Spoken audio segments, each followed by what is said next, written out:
Hey, what's up, everybody? Welcome back to class.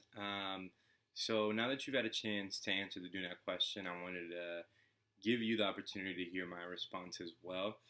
So to answer the question, have I ever gotten in trouble for doing something that I thought you had the right to do, and how did I feel, how to react? I'm gonna go way, way back when I was like uh, very young, still in the early stages of potty training. Actually, this is a funny story. I was sick and I was throwing up, and so my mom took me to throw up, and I threw up first in the toilet, like most people when we get sick, we throw up in the toilet. But then went back to sleep, and then my mom brought me a trash can, and so she was like, if you need to throw up, you can throw up there. So I'm like, oh, okay, so a trash can is kind of like a toilet. And so after that, like the next day, I was like, oh, I kind of need to go to the bathroom. I have to pee. And I was like, oh, well, I don't have to go to the toilet. I can actually go to the trash can. And I started peeing in the trash can. And my mom came in and she found me and she was like freaking out. She's like, no, what are you doing? Like, you're not supposed to do that. And I got a little bit in trouble. And I remember this is like one of my earliest memories because I was so shocked. I was like, what?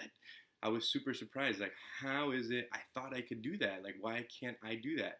And I think, like, at the time I was too young to feel angry, but I think the biggest thing is like surprise.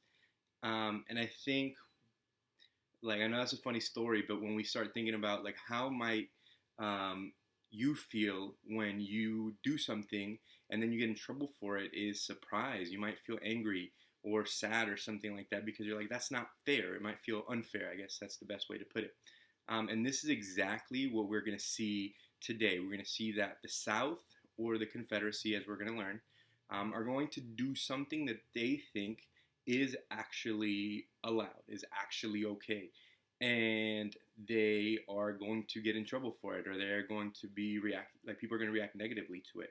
And it's going to lead to a huge conflict, which we already know is going to be the Civil War. So, as you learn about the topic, just think about it, that time when you got in trouble for doing something that you thought you could do, and how you might have felt, and we can build some empathy for the South and how they might have felt about breaking away.